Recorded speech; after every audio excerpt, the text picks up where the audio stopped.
ਅਗਲੀ ਖਬਰ ਵੱਲ ਚਲੀਏ। H1B ਵਰਕਰਸ ਨੂੰ ਲੈ ਕੇ ਬਹੁਤ ਸਾਰੇ ਜਿਹੜੇ ਇੰਡੀਪੈਂਡੈਂਟ ਜਰਨਲਿਸਟ ਹੈਗੇ ਆ, ਉਹ ਵੱਖ-ਵੱਖ ਕੰਪਨੀਆਂ ਦੀਆਂ ਸਟੋਰੀਆਂ ਕੱਢਦੇ ਰਹਿੰਦੇ ਹੈਗੇ ਆ। ਜੀ। ਹੁਣ ਇੱਕ ਇਹ ਖਬਰ ਆ ਰਹੀ ਆ ਵੀ ਡਿਪਾਰਟਮੈਂਟ ਆਫ ਜਸਟਿਸ ਨੇ ਇੱਕ ਫਰਮ ਦੇ ਨਾਲ ਜਿਹੜਾ ਐਗਰੀਮੈਂਟ ਕੀਤਾ ਆ ਵੀ $3,13,420 ਜਿਹੜਾ ਆ ਉਹਨੂੰ ਫਾਈਨ ਦੇਣਾ ਪਊਗਾ ਇਸ US ਦੀ ਫਰਮ ਨੂੰ, ਕਿਉਂਕਿ ਉਹਨਾਂ ਨੇ ਇਲੀਗਲੀ ਜਿਹੜੇ ਆ H1B ਵਰਕਰਸ ਜੋ ਹਾਇਰ ਕੀਤੇ ਆ। ਕੱਲਾ ਹਾਇਰ ਨਹੀਂ ਕੀਤੇ, ਕਹਿੰਦੇ ਐਡਵਰਟਾਈਜ਼ਮੈਂਟ ਤੱਕ ਵੀ ਇਦਾਂ ਕੀਤੀਆਂ ਗਈਆਂ ਸੀ ਵੀ H1B workers only need to apply, ਜਦੋਂ ਕਿ ਇਹ ਨਹੀਂ ਕਰ ਸਕਦੇ ਹੈਗੇ ਵੀ ਤੁਸੀਂ ਇਕੱਲੇ ਜੀ H1B ਵਰਕਰਸ ਹਾਇਰ ਕਰਨੇ ਆ, ਤੁਹਾਨੂੰ ਜਿਹੜੇ ਅਮਰੀਕਨ ਵਰਕਰਸ ਆ, ਇੱਥੇ ਦੇ ਸਿਟੀਜ਼ਨਸ ਆ, ਉਹਨਾਂ ਨੂੰ ਵੀ ਹਾਇਰ ਕਰਨਾ ਪੈਣਾ ਹੈਗਾ ਆ। ਇੱਕ ਨਿਊ ਜਰਸੀ ਬੇਸਡ ਫਰਮ ਨੂੰ ਐਕਸਪੋਜ਼ ਕੀਤਾ ਸੀ ਬਲੇਜ਼ ਟੀਵੀ ਨੇ, ਜਿਹਦੀ ਰਿਪੋਰਟਰ ਹੈਗੀ ਸਾਰਾ ਗੋਂਜ਼ਾਲਸ।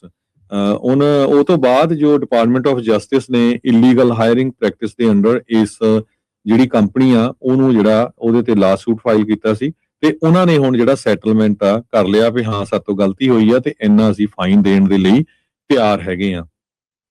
ਸੋ ਇਹ ਜਿਹੜੀ ਕੰਪਨੀ ਆ ਕੰਪੂਨਲ ਸੌਫਟਵੇਅਰ ਗਰੁੱਪ ਇਨਕਾਰਪੋਰੇਸ਼ਨ, ਸੋ ਇਹਨਾਂ ਨੇ H1B ਵਰਕਰਸ ਨੂੰ ਹਾਇਰ ਕੀਤਾ ਔਰ related temporary employment based visa holders ਨੂੰ।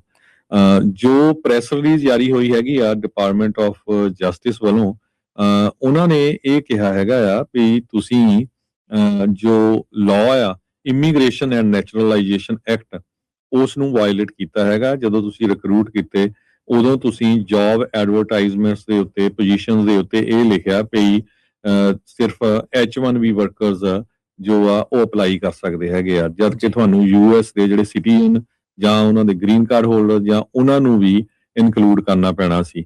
ਸੋ ਗੋਂਜ਼ਾਲਸ ਇੱਕ ਫਾਰ ਰਾਈਟ ਮੀਡੀਆ ਕੰਪਨੀ ਲਈ ਕੰਮ ਕਰਦੀ ਆ, ਬਲੇਜ਼ ਮੀਡੀਆ ਦੇ ਲਈ।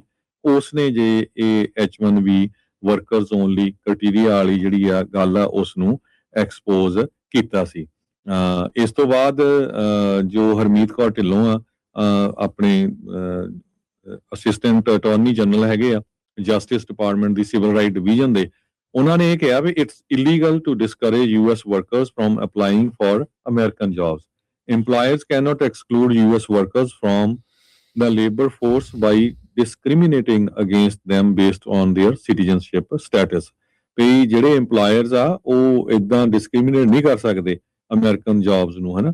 EMPLOYERS ਨੂੰ ਰਿਕਰੂਟਮੈਂਟ, ਟ੍ਰੇਨਿੰਗ, ਕੰਪਲਾਇੰਸ ਸਾਰਾ ਕੁਝ ਜਿਹੜਾ ਆ ਉਹ ਹੋਣਾ ਚਾਹੀਦਾ ਹੈਗਾ ਆ।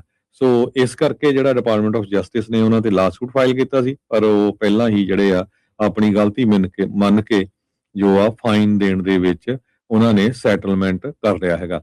9ਵਾਂ ਸੈਟਲਮੈਂਟ ਆ ਇਹ ਡਿਪਾਰਟਮੈਂਟ ਆਫ ਜਸਟਿਸ ਦਾ to protect US workers initiative, ਜੋ 2025 ਚ ਸ਼ੁਰੂ ਹੋਇਆ। ਸੋ ਇੱਕ ਸਾਲ ਦੇ ਵਿੱਚ 9 ਸੈਟਲਮੈਂਟ ਜਿਹੜੀ ਡਿਪਾਰਟਮੈਂਟ ਆਫ ਜਸਟਿਸ ਆ ਉਹ ਵੱਖ-ਵੱਖ ਕੰਪਨੀਆਂ ਦੇ ਨਾਲ ਕਰ ਚੁੱਕੀ ਹੈਗੀ।